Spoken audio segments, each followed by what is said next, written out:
Well, first of all, thank you for being here and jumping on and having this conversation. I've been loving your content and seeing your growth as you've been moving through this process and your own journey. And now you're working with men. And the reason why I wanted to speak with you, and by the way, for everyone else here, Jack and I live not far from one another. So thank you for being here on such a gorgeous day. It's a bit difficult being inside right now because I think we're gonna have some rain approaching in a little while. But yeah, Jack. So I think where we should start is give people a bit of an introduction of what brought you into men's work specifically. So I do want to talk about what you're focusing on currently, especially regarding men's development, men's work. I love the work of returning back to the heart and getting into the emotional self, which that's where I want to really focus on because I feel it's a very sensitive topic. I feel for men as well. And the way you've been positioning it and the content you've been uploading and focusing on is so well articulated, and it's very, very gentle and very easy to read and understand. So maybe dive into what brought you into focusing on this specifically and into men's work. Sure. Yeah, thank you. So I've been doing men's work for about 7 years now. And I started because a friend was like, hey, I'm doing this thing. I'm going to be in a group. You should do it. I was like, what's it about? And he kind of told me. And I was really skeptical. Like, I thought it might be strange and, it was uncomfortable, right? Men's work can be very uncomfortable. So can going to therapy. And this was probably my fourth year of university. So it was a good friend, and he just said, come on, let's do it. And so I was like, okay, I'll try it. And it ended up being a really meaningful experience for me. There were maybe six of us in the group, and we would meet once a week, just hang out in uh,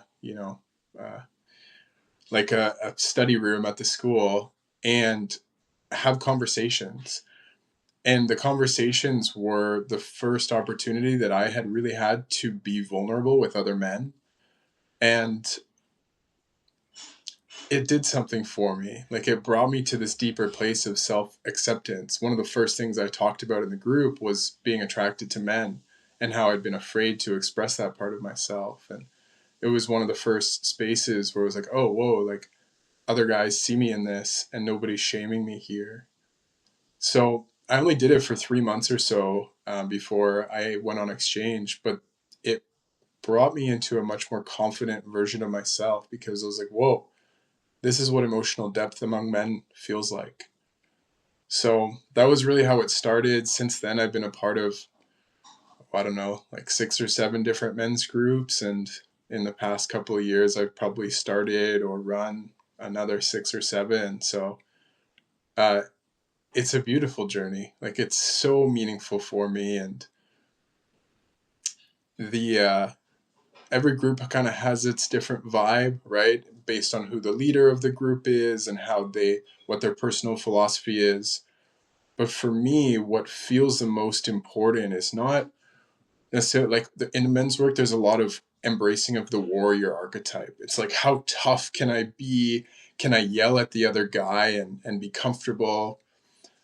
That stuff can be helpful, honestly, because there are a lot of men who are disconnected from their warrior. But for me, it's really about like, how can I bring this guy into his heart?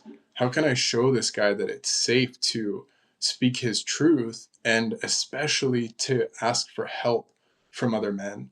Because so many of us are wearing this like protective cape or protective shield of armor that we don't even see. Like, we're not even aware of how shamed we are as a society, but especially as men around our emotions. And so for me, it's all like, how can we build emotional safety and through that start to realize where we're ready to heal?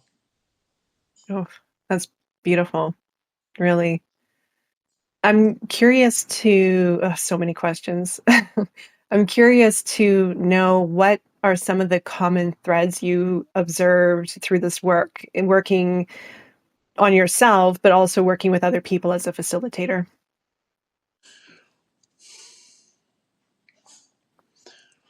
The biggest one is definitely shame.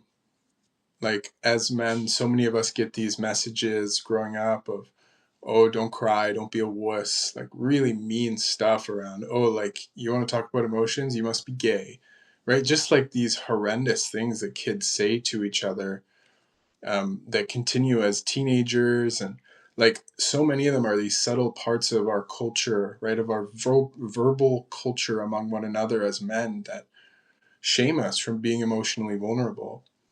And so a lot of guys will come to me and be like, hey, my partner showed me your post. Like, she thinks I need help. I think she's right, but I really don't know what to do. I've never been to therapy before. And guys have like such on often such little literacy on emotions. Um, like frequently I will have men imagine themselves as a kid and just ask that kid, do you need help? Are you okay? And then they start to cry, right? Because for them, all that stuff's been sealed away in this vault that they weren't even aware of. And I mean, regardless of what issue a man is showing up with, whether he is easily angry with his partner or with his kids, whether he struggles to have difficult conversations, like gets overwhelmed easily or shuts down, um, even stuff, especially stuff around self-worth, the root of so much of it is this inner feeling of I am not lovable unconditionally. Like I am not lovable when I have emotions or when I express my needs or when I am vulnerable. And so I that's the biggest thing that guys come to me to is just that root issue of shame. And the antidote for literally everyone is safety and love.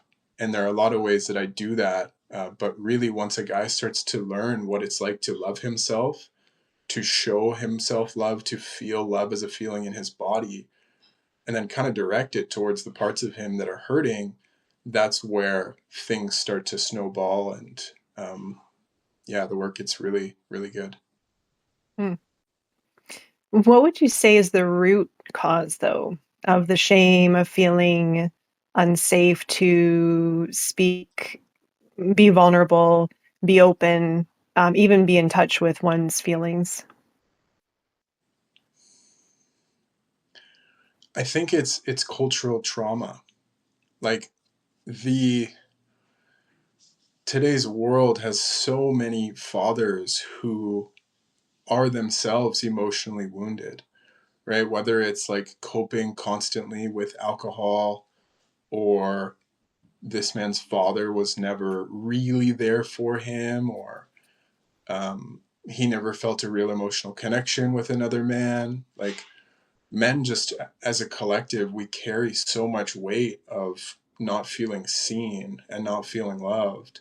And that, in my experience, just causes us to pass it on because we don't even realize that we're hurting. And so a lot of it's intergenerational trauma. It's like, how did my dad show up, right? How did this man's dad show up for his son and then, or not show up? And then how did that affect this man's sense of self? Because so much of the time, a man's sense of identity, a sense of like, am I lovable? Am I good enough? Should I be proud of myself? Is directly influenced by his number one masculine role model, which is often his father. And so, even if a man's father was there a lot, if he wasn't emotionally there, there's often this sense of like, oh, I'm not good enough in the son. And what are some common symptoms that men can look out for if because we get very conditioned ourselves to function this way. We get so used to it until you had your moment where someone heard you or people heard you, listened to you. And actually it's interesting. This came into my mind the other day where I kind of actually wanted to create a post about it too, where sometimes all we need is just to be heard. And just to be heard by a parent or someone close, not being attacked or not being dismissed or not being ignored or devalued, rather, but have someone literally sit there and eye contact and listen and understand and feel. I mean, it's so powerful, but we can, until that moment comes, until we actually can feel or something shifts within us, or we have that aha or the illumination within ourselves, we can become very used to functioning and behaving in our ways, right? It becomes very developed. We can be very used to and even justify our behaviors because, again, we're in that story and we're in the behavioral loop and pattern for years. And then it gets stronger and stronger and more solidified as we get older. So it becomes even harder as we move along. So, what would some common symptoms be that you can share with people here, men, women, even both, all people listening, that they can watch out for within themselves that are common behavioral patterns or common actions or thoughts or even emotions within that may signal something needs to be looked at a little bit deeper? Yeah, it's a great question. So, if a man is easy to become uncomfortable in challenging conversations, if he becomes easily reactive, like if he gets angry easily, right? And you're like, if he really looks at that, what he got angry about, and he says, well, maybe that wasn't worth getting that angry, but I felt like it was out of my control, there's a sign. Shutting down, like if in conversation he is gets really nervous or just goes quiet or his mind goes blank, right? It's this dissociating from what's happening in front of us. That can be a sign. Often being defensive is a really clear example, like if a man's partner asks him, hey, can we sit down and talk about this? Or, hey, it didn't feel good when you said that. And he starts to defend his actions rather than listen. That's usually one of the clearest signs of like there's a wound coming up here. And And and sorry, what's the wound? Sorry to interrupt on that. I just wanted to go a little bit deeper. What is the wound that the defensiveness or the immediate anger, what is that? What is it saying? mm, there are so many different ways you could name it to be like, oh, maybe it's a mother wound or maybe it's a father wound, right? There's this sense of not getting the appropriate needs met from the feminine or from the masculine as a boy. But even simpler is just the wound of feeling unloved in one's emotions, right? That there's some kind of toxic shame that this man carries, saying, I am not enough when I'm like this, right? Or just period, I am not enough. And when a man operates from this place, as I have, as a lot of men, as a lot of people do, it's like we're constantly grasping for love in the only ways that we know how, which often are hurtful towards other people, right? So, um, displays of like machismo or trying to be really tough is a great example of, well, this, I need to do this because it's going to get me more love, right? If I just am louder or more people see me, then I'll feel seen. And these are unconscious strategies that we develop from a very young age, and they just continue to basically run our lives. And so much of it is just I don't feel safe or I don't feel loved or both. Yeah. And in contrast, what would be the balanced state? So when someone is in balance and harmony, they work through their emotions. What does that feel like? What are some of the sensations, the differences in contrast between the wounded state and then the balanced or whole state, I guess I should say? Yeah, the way that I usually talk about it is it's like we're walking when we're wounded, it's like we're walking through the world and we have like 100 pairs of glasses on. And every pair of glasses, like the rose colored glasses when, we like someone who's not good for us, every pair of glasses represents a part of our trauma. And when we walk through the world, it's like we're seeing the world through the lens of our trauma. And as we do the work of meeting each of those parts of us and moments that we were wounded and giving ourselves the repair that we need, it's like we take the glasses off. And so, a sign that a person has done a lot of work on themselves is that they can be present in challenging situations and show up with their hearts. Like, there's a good way to describe it. your capacity for empathy greatly decreases when you are in your own pain. And so for a lot of us, especially men, we struggle to be empathetic because we just have so much of our own stuff coming up that makes it hard to care about someone else, because all we care about is, how do I feel safe, or how do I feel loved, or I feel hurt. And so when someone has done the work and that's not there, you notice it in their nervous system. Like, they're grounded, they're not fidgety, they're not struggling to be still. They're really good at making eye contact, and it feels authentic. And I it's an asymptote, it's an aspiration. There is no perfect person. Like, I still get reactive sometimes. I'm still doing my own work, and I'll probably never be done.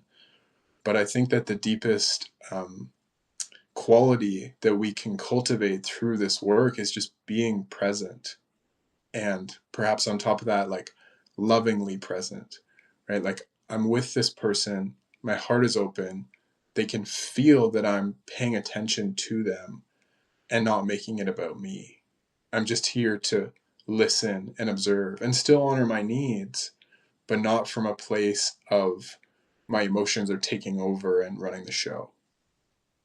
Yeah. What would be the difference between within a man, the difference between a father wound and a mother wound? If you can explain those. Yeah. So the father wound is typically like, I didn't get enough love from the masculine, and so therefore I am not good enough. And so it's a struggle to prove oneself, a fear of vulnerability, being the tough guy, and ultimately just all of this in the effort to feel like enough as a man. And so the lens of the father wound is like, how is my relationship to the masculine represented in who I see myself as? And this is for, like, there can be quite a bit of nuance here, but this is for men who identify as more masculine. Um, the mother wound is more about, did I get my needs met from the feminine? And have I been able to cultivate my own inner feminine? So for men with a mother wound, it's a lot of, I need you, you hurt me, I need to control her, right? And these are often not conscious thoughts, they're just how we Yeah. live. And in that sense, it's, I'm not feeling mothered enough. I'm not feeling soothed enough. My needs aren't being taken care of. And a lot of men with a mother wound are very clingy, often anxious in relationships in terms of their attachment style, seeking validation from the feminine, seeking self-soothing through sex. And ultimately, to heal one's mother wound, we have to learn to self-soothe and self-love. Yeah. What would be I would say best way, but I guess like a helpful way to help someone in a relationship? So what would, say something becomes triggered and activated in any kind of interpersonal relationship, love relationship, close relationship, even family, because these are all, we tend to look at a partnership as the relationship, but it can be reflective in any type of close dynamic. We'll go into relationship because I think that's what most of us can really relate to when it gets really, really, really deep and close. But what would be some suggestions to help someone who is becoming triggered or who's in their wound, or however you want to position it? What do they need in that moment? What would help them in that moment? Because what can happen is you have two people and they both can be reactive. This person can be in their wound and hitting this person's wound, and it just keeps going back and forth. So how do we both work on it together? Beautiful question. So the first piece, I think, for all of us, no matter what, is the breath. Being able to learn to pay attention to our breath while we're in conversation or while we're in an argument. is so helpful because we can start to notice, like, is my breath getting shallow, right? Or am I breathing into my belly? And there's a really nice kind of quality when you cultivate it of being aware of what's going on in your nervous system and what's happening in front of you at the same time. It takes time to cultivate, but the first piece is like, okay, I'm triggered. Let me just breathe. Let me just take a moment, maybe let my partner know, like, hey, I'm feeling a bit overwhelmed right now. I actually have some anger coming up, or I don't know what I'm feeling, but I just need to breathe here. And I teach clients, like, just put a hand on the belly over the belly button and just take a slow breath in through the nose. And after usually 2 or 3 or 4 breaths like that, immediately your system starts to soften. So that would be the first piece as far as in the moment. And then the deeper work is having some kind of like I call it a dojo, right? Or somewhere where you can practice emotional moments. And it can't be done in the moment to turn off a trigger. When there's a part of us that feels overwhelmed or upset or hurt by something that our partner does, it's very hard to tell the brain logically, hey, not right now, this isn't the time, because it's something defensive coming up, right? We feel threatened, we feel unsafe, we're going into fight or flight, and stress hormones are starting to be produced, to be released. And so in that moment, like, we can breathe to calm the system, but the trigger will continue to come up. And what that needs is a space to be processed. And that's the work that I do with men as well is, okay, tell me about a time you got upset with your partner recently, right? Or tell me about the last time that you shut down, or the last time that you watched porn, right? Maybe that's an issue that, he doesn't want to be watching porn, but he keeps doing it and it makes her feel, like he's being disloyal or like he doesn't love her, or whatever it is. And so I get guys, right? We focus on building a sense of safety in the nervous system. And then to go into one of those triggered moments as if it's happening. And we do this gently. We don't like force our way in, but just to build that safety and test, like, okay, what are you feeling in your body right now? And a lot of the time it's like, oh, my neck is really tight or shaky, or I feel like this heat in my chest, or, my belly feels nauseous. Excuse me. And then I get them to tap into those feelings and get to know them better. And often it's the same kind of feelings that are getting triggered in an argument with one's partner, and we don't even really notice what's going on, or we don't fully understand what's going on. We're like, oh yeah, this is just my anxiety. But really, it's the nervous system's memory of how to protect us from something that we haven't resolved. And so when I'm doing this work with guys, we're dismantling, we're repairing the unmet need that is causing this tensing or this reaction or whatever it is. And so much of the time, it's like, oh yeah, I'm feeling the same way that I felt when I was 6 years old and my dad screamed at me, or when I was 12 years old and my mom shamed me for, not putting something away. And so it's amazing how when we slow down like this, the body can really speak to us and say, this is what I need, but haven't been getting. Yeah, that's so valuable. That changed a lot for me as well, learning how to go in and really tune in with the body, especially during moments of activation or being triggered. Even if I'm by myself going through life, it can come up too, right? It doesn't have to be through a relationship necessarily, but they will definitely bring up the biggest or some big aspects within ourself that need attention. But the body is your biggest communicator, and that nervous system rewiring or reprogramming or reestablishing is crucial.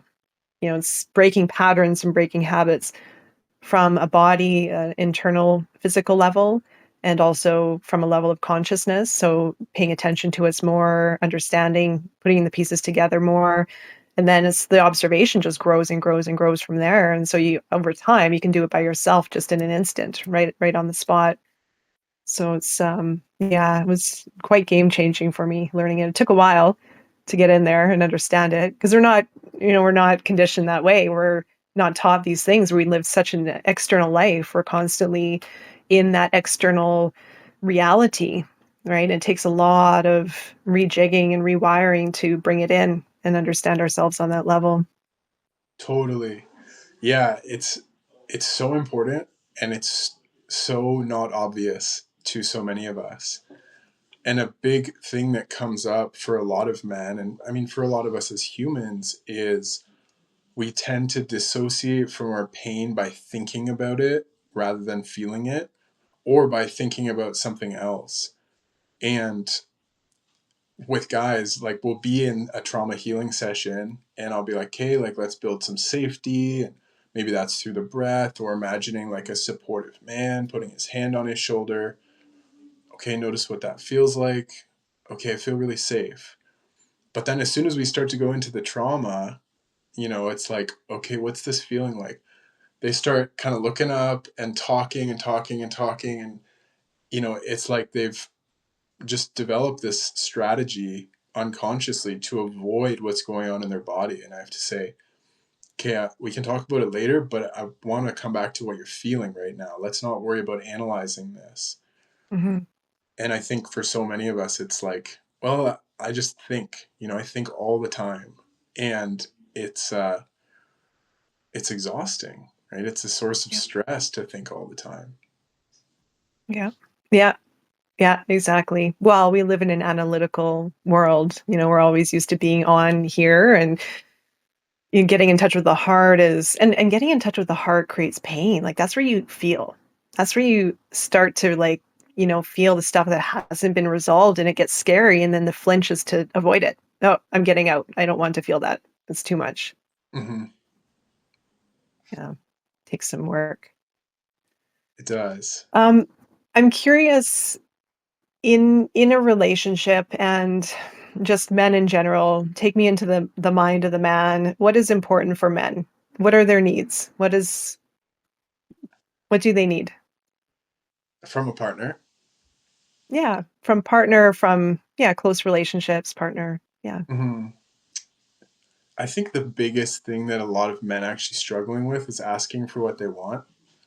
And I think a lot of us are really good at kind of like, let me just grit my teeth and bear it, and happy wife, happy life. It's kind of old school, but I think it really still dominates as a mentality, and it builds a lot of aggression, resentment, because it's like we're being passive, so we become resentful.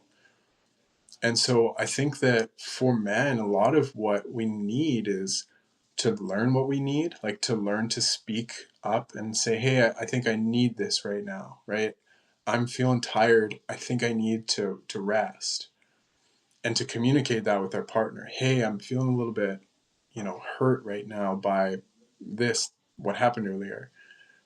And that's hard, right? To be vulnerable and to say I Mhm, have a need. I'm not, this iron rock man of steel and I don't need anything, right? So I think that's one of the biggest pieces. And like I think in partnership, learning to have these conscious conversations of like, hey, how are you doing? What do you need? What have you been feeling lately? Is such a powerful thing for partners to do. And I think it's easy to miss, that real attunement. Not like, hey, what's up? Hey, how are you? Oh, I'm good. But mhm, like, you know, eye gazing is a really powerful way to get into it. Like just being there with each other, like, how are you doing, my dear? Right. Or just these intimate ways of really being present with one another. mhm. It's not for everyone, right? Especially maybe in the beginning, but that real checking in of like asking each other what we need and really listening. Yeah, that's beautiful. I have your account open here because again, I was really drawn to um your account and I want to go into it. We covered quite a few things actually that you mentioned here, but there's one in particular here that is titled Why She Doesn't Feel Safe with You. Do you want to speak to that? Yeah, definitely.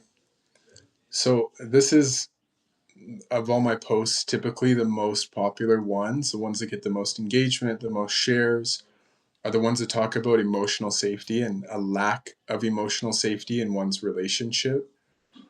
And because so many of us as men have been shamed around our emotions, we're kind of like, well, the phrase is the way we do one thing is the way we do everything. And so, as men, the way that we treat ourselves is typically how we treat our partners without realizing it. And so, I think a lot of men don't understand emotional safety until they're introduced to it. And so they don't understand that, you know, if his partner, if she brings up something like, hey, like, I've been feeling really alone lately, the quick fix for the analytical man who's disconnected from his body is, oh, you don't need to feel alone, right? Or like, hey, it's okay, I'm here. And it's kind of these like quick fixes of how he would talk to himself. And for her, often it's invalidating. It's like he is trying to just get to a solution rather than really listening and being present. And so she doesn't feel seen. There are a lot of different examples of this, but usually the core pattern is she expresses an emotion or she's dealing with something and he doesn't understand how she's feeling, or he doesn't allow her to feel that. And so she feels alone with the emotion and she doesn't feel supported in the emotion, and it just builds. And it's like a lot of these guys have no idea what they're doing, right? Whether it's getting angry when she gets emotional, or like, again, those just, oh, you shouldn't feel that way because invalidating. We have all these strategies that keep our own house of cards up, don't work for her. And so she ends up not feeling safe. And often it's the biggest reason that women leave is like, he does not attune to her emotional needs, or he does not create safety for her emotions. And so she just feels more and more alone and disconnected from him. And then it ends. And what about sexually? Do you want to touch on that? Is that an area of comfort? Totally. Yeah. Around sex, like, sex is so, I mean, I think a lot of us know this. Sex is so beyond just physical attraction. Like, great, that's how it kind of starts a lot of the time. But when we're in a long term relationship, it's not about, you know, being in good shape or looking hot. Like, those things can be a fun part of it. But in my experience and in the teachers who I've studied with, it's so much about like, I'm ready to open my body to you when I feel emotionally open with you, right? Like, if I feel that my heart is safe with you and you really see me, then we can have beautiful sex. But if it's like this, just not really feeling seen, not feeling supported, not feeling safe, then regardless of gender, our body is going to close up. Our body's not going to be connected. And I think a lot of guys don't realize this, and they're like, yeah, like, we haven't had sex in years, I have no idea why. It's, and he kind of blames her, right? Or maybe he blames himself, doesn't have a reason. And then when guys learn to build that safety by expressing their needs more, being more attuned to her needs, um, learning to create polarity by being in the healthy masculine, right? Like taking a more active role in a lot of areas in the relationship and showing up with this grounded presence, it allows, in a lot of cases, it allows her nervous system to really relax. And from there, love can really start to flow. But if that's not there, it's like, of course your sex life isn't happening the way that you want it to be. Yeah, it's a level of trust that needs to be built, and over time, if there's conflict or a lack of safety, then a person will shut down or it will erode for some period of time for sure. Yeah. Right. Yeah. Is there anything else that you would like to add? to this discussion before we close? Sure. Yeah, I think that the just a beautiful analogy that someone gave me recently, actually one of my therapists gave to me. When you're in a relationship with somebody who's hurting, the one of the easiest things you can do by accident is shame them for how they're not Mm, showing the way you want them to. right. And I think that a lot of us are quick to say to our partner, like, you always do this, or like, I'm so tired of you doing this, or um, being really like reactive towards one another, especially when we're both upset with each other, like when there's resentment on both sides. And his invitation was like, you got to learn to call each other up, from the prince and the princess to the king and the queen. And doing that is not about shaming each other, it's about being present and encouraging and checking in rather than operating from our place of hurt. And so it's calling each other up to this higher level of consciousness, integrity, awareness.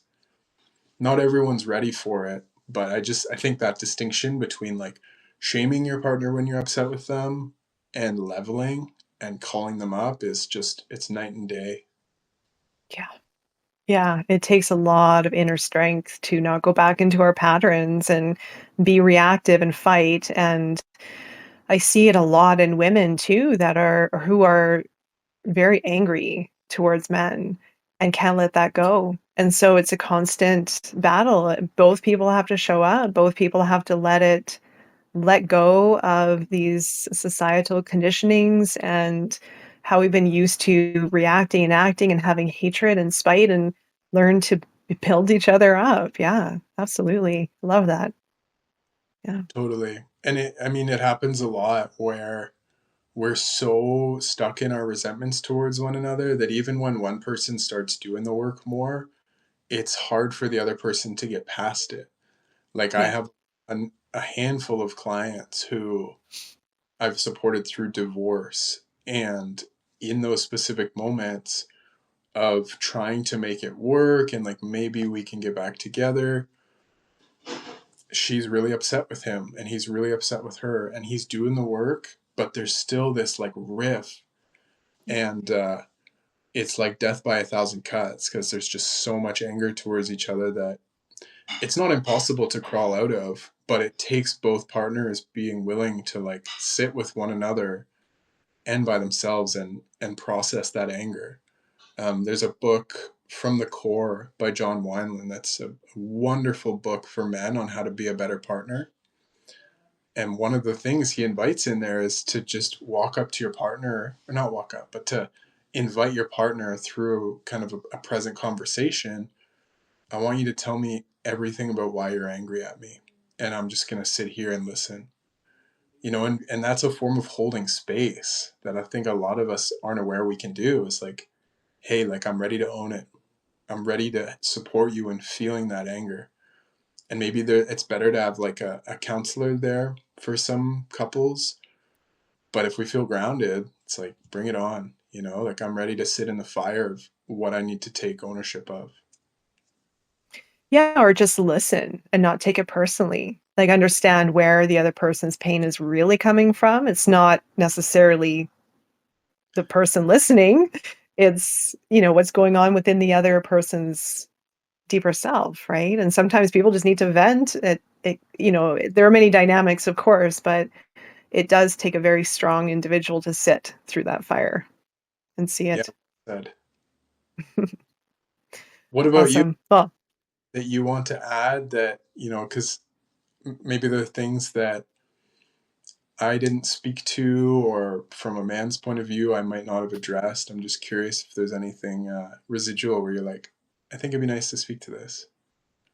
well, I think we touched on a lot that I was really interested in. Definitely the wounds, the conditioning, the mother, father, the emotionally unavailable man. Maybe you want to speak to that. I'm looking at some of your posts as a reminder for myself because there was a lot here that I gravitated towards. Maybe the emotionally unavailable man. So when a man consistently shuts down emotionally, It's not frustrating, it's destructive for his relationship. Do you want to speak to that maybe? Sure. Yeah, I mean, when people are emotionally unavailable, it's usually that all their availability is being used up on their own stuff. So it's not that they don't have the capacity, it's just that it's all being used to protect themselves. And then we end up being, if we're a person in that emotional unavailability, it's like all of my, if I, squeeze all of my muscles all the time because I'm bracing against my own pain, of course I'm like exhausted and resentful and overwhelmed. And often when we have this, like it seems like the person is a narcissist, right? When they're only care about themselves, or they have no emotional bandwidth. But it's a character trait that can change and become less intense when someone learns to just feel safe with their pain and work on it. Um, and it's like once you start to empty your pain cup, you develop a whole lot more. You realize you have a whole lot more capacity to be there for others. Mhm. Yeah, and it's a big issue, I think, in our modern society, or in now in our current time with regards to dating. It's difficult for people to be in a partnership and to find a relationship, and a lot of people are shut down and emotionally guarded, but also if we're emotionally protecting ourselves and locked in and resisting pain, the pain that we've built in our unconscious, love equals pain or being open equals pain, then it's hard to be there for someone, to open up to someone, to be available, and to even consider a relationship. So a lot of people are, I mean, I don't even know the single. It would be interesting to know the statistics on how many people are single now in our anyway in our Western culture. But yeah, I feel it's difficult. I feel it's really challenging right now. And I also feel too there is a shift happening. There is this beautiful aspect where a lot of people, men and women, are both searching and going deeper within themselves. That's the starting point of any kind of meaningful relationship, is when we have done our own inner work and understood ourselves on a deeper level and become more whole.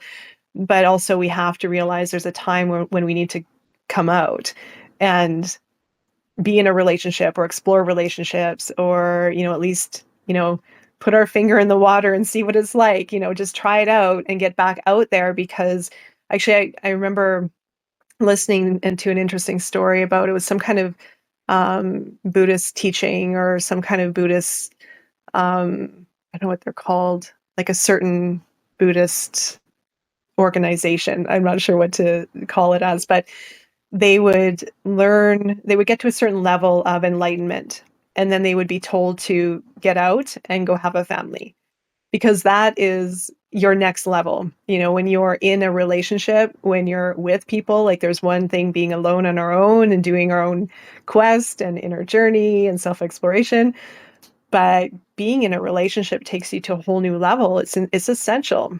It's essential because relationships teach you so much, and they point at the deepest wounds within that we won't be able to access unless we're in that relationship, right? We can't access it solely on our own. So it is important, and I hope people can understand that it's crucial for our development, really. Mm, beautiful. Yeah, everything you just spoke to reminds me of this quote. I can't remember the whole thing, but it's something like, our task each day is not to run away from our pain. It's Mhm, to take the glove off and, feel the cold door handle and experience like the feeling of life. And it ends with like, it's like living like this, living with a willingness to face pain is like the kiss of another. It's soft and unrepeatable. mhm, And, I didn't say that perfectly. I can't remember it perfectly, but to me, it just resonates of like, whoa, like, um, that willingness to feel is so important, and to try again after we've been hurt. mhm. Yeah, yeah, yeah. It's easy to shut down. It's easier. It's like the comfort zone. That saying, growth happens outside your comfort zone. It's exactly that. It's easy to protect ourselves. That's easy. It's easy to do that, but it's not healthy, and it limits us in so many ways. And yeah, I actually had a conversation with someone recently, and they're out dating, meeting people, or trying to, find the person to date and be on a date with, go on a date. And they even said during this process that love equals pain. And so I'm like, or to them, it's basically love is painful. And Mm, so I'm thinking, well, why are you dating if you think that love is painful? Like, how far is that going to take you exactly? You're already cooking yourself before you even try.